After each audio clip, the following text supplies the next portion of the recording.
Doctor Rakesh पाठक, गुजरात में आम आदमी पार्टी चाहती क्या है?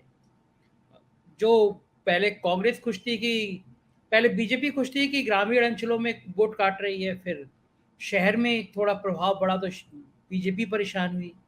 और जितना फीडबैक है गुजरात में, आज अशोक जी ने विश्लेषण भी किया था हमारे चैनल पर, जितना गुजरात से फीडबैक आ रहा है वहाँ खतरनाक है बीजेपी के लिए। आज शंकर सिंह बाघेला के बेटे कांग्रेस में चले गए हैं। 630 करोड़ का आज राहत दी है किसानों को, जिनका किसानों को नुकसान हुआ है। शायद चुनाव इसीलिए डिक्लेयर नहीं कराए गए हैं अभी तक गुजरात में। लेकिन ये जो दांव है नोट का गणेश लक्ष्मी जी का, क्या सिर्फ गुजरात के चुनाव के लिए है? संजय जी, मैं तो बड़े भाई सुशील दुबे जी के आक्रोश से सचमुच में चिंतित हूं, और इतना ही आक्रोश इस वक्त इस समाज में होना चाहिए था। उनका गुस्सा बिल्कुल वाजिब है संजय जी, कि भारत की राजनीति 21वीं सदी की इस दूसरी दहाई में नोटों पर मिथकी देवी देवताओं के चित्र तक पहुंच गई। एक पढ़ा लिखा आदमी IITN, मैं कल देख रहा था कि फेसबुक पर किसी ने लिखा था, फर्जी डिग्री धारी से असली डिग्री धारी ज्यादा खतरनाक साबित हो रहा है। पता नहीं किस किस के बारे में बात थी, कौन फर्जी डिग्री वाला है, कौन असली डिग्री वाला है। लेकिन यह सचमुच चिंता की बात है कि एक लोकतांत्रिक देश में, एक सभ्य समाज में ऐसी अवैज्ञानिकता, देश की राजधानी का मुख्यमंत्री टेलीविजन पर आकर फैला रहा है, जबकि दुनिया के तमाम देश अनेक अबूझ पहेलियां हल करने के लिए दूसरे ग्रहों पर पहुंच रहे हैं। तब हजारों साल पीछे ले जाकर नोटों पर देवी देवताओं की तस्वीर छापने की मांग कर रहा है एक चुना हुआ प्रधानमंत्री। पहली बात तो यह है कि हमारा संविधान जो बना था, हमारे संविधान निर्माताओं ने धर्मनिरपेक्षता का जो विचार था, वो इसीलिए संविधान में समाहित किया था कि एक बहुभाषी, बहुसंस्कृति, बहुधार्मिक, ताने बाने वाला देश है, जहां किसी एक धर्म को संतुष्ट करने के लिए सत्ता और शासन में बैठे लोग ऐसा कोई काम न करें कि जो कम संख्या में लोग हैं, जो अल्पसंख्यक हैं, वे अपने आप को असुरक्षित महसूस न करें। लेकिन संविधान निर्माताओं को यह पता भी नहीं होगा कि एक युग आएगा नरेंद्र मोदी का, जिसमें प्रधानमंत्री पद पर बैठा हुआ व्यक्ति नागरिकों के बीच में कपड़ों के आधार पर भेदभाव करेगा।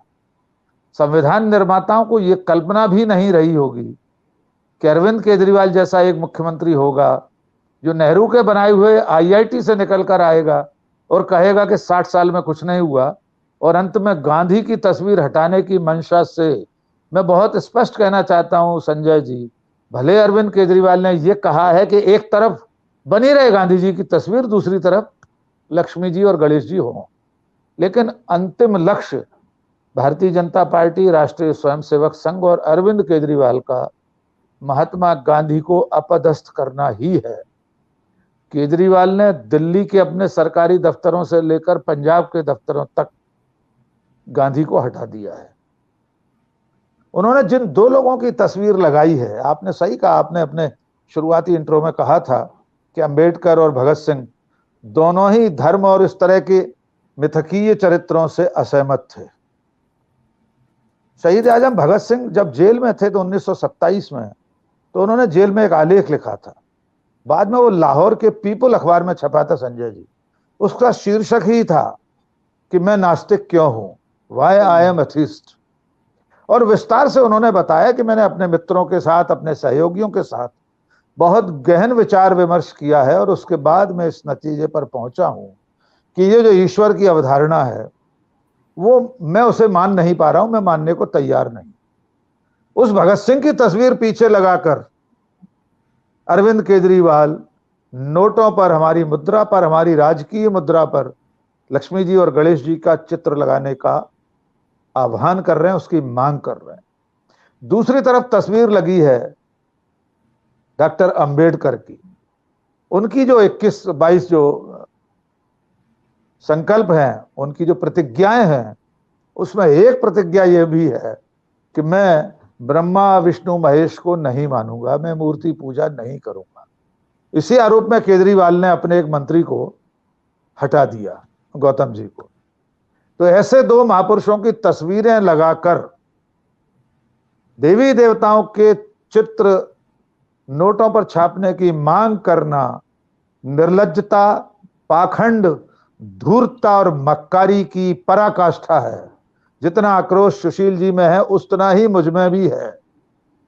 मैं बहुत चिंतित हूं कि हम आने वाली पीढ़ियों को, अपने समाज को, युवाओं को क्या परोस रहे हैं। और यह कितनी बड़ी मूर्खता है कि नोटों पर अगर ईश्वर के चित्र होने से ही संपन्नता किसी देश में आती है, कोई समाज समृद्ध होता है। तो अभी कुछ दिन पहले बीजेपी के एक विधायक ने यह कहा था कि जहां देवी लक्ष्मी नहीं मानी जाती, या लक्ष्मी या धन की देवी नहीं मानी जाती लक्ष्मी जी, उन मुस्लिम देशों और मुसलमानों में भी तो धन संपदा होती है, वे कैसे धनवान हो जाते हैं। दुनिया की पूरी पृथ्वी पर भारत को छोड़कर क्या किसी और देश में धन की लक्ष्मी मानी जाती है कोई? तो क्या वे निर्धन हो गए देश? अरब देश हैं, यूरोप और पश्चिम के तमाम सारे देश हैं, अमेरिका है, क्या वे कटोरा लेकर भीख मांग रहे हैं क्योंकि उनके यहां नोटों पर लक्ष्मी और गणेश जी की तस्वीर नहीं है? लेकिन ऐसे सवाल पूछना बेमानी हो गया है संजय। अरविंद केजरीवाल चुनावी दृष्टिकोण से, अभी मैं दिनेश सर के साथ ही एक डिबेट में था, वहां एक गुजरात हमारे एक वरिष्ठ साथी ने कहा था कि गुजरात में कुल आबादी 56 लाख है मुसलमान अल्पसंख्यकों की और 5.5 करोड़ हिंदू हैं। तो ये जो हिंदू सेंटीमेंट है, जो हमारा हिंदू मानस है, वो ऐसी प्रतीकात्मकता से इतना प्रसन्न हो जाता है कि वो अपनी भुखमरी भूल जाता है। क्या भुखमरी में दुनिया में कहां पहुंच चुके हैं? वो बेरोजगारी भूल जाता है, वो अस्पतालों का न होना भूल जाता है, वो कोरोना में हुई मौतें भूल जाता है, वो गुजरात की पूरी बदहाली भूल जाता है। उसे लगता है कि अरविंद केजरीवाल लक्ष्मी गणेश के चित्र नोटों पर छापने जा रहा है।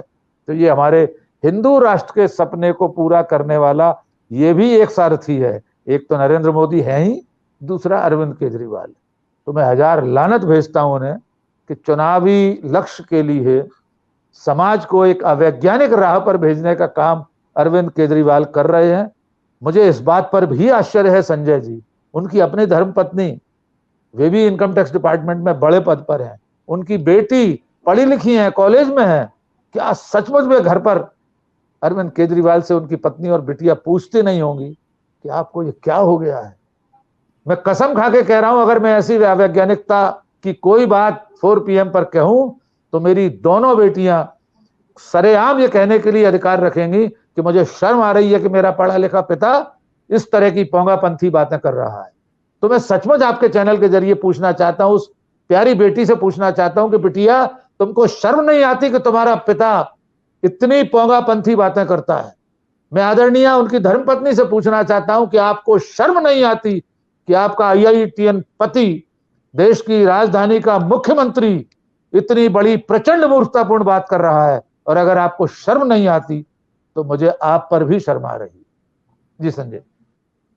राकेश कैसी बातें कर रहे हैं? मतलब इधर शर्म देखें या गुजरात की कुर्सी देखें? अगर ऐसे कहने से 5 विधायक बढ़ जाएंगे तो इस समय राजनीति करें या आपकी शर्म देखें? बिल्कुल बिल्कुल, शर्म तो छोड़ दीजिए।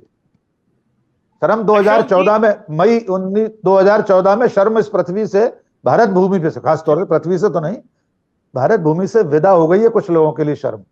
वो पवित्र संध्या आई थी ना मई 2014 में, उस दिन विदा हो गई थी सर।